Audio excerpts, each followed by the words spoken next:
Que bom, Senhor, ir ao teu reencontro,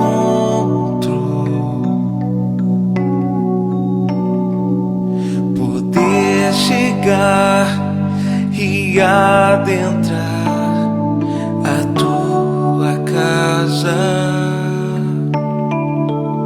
sentar-me contigo e partilhar da mesa.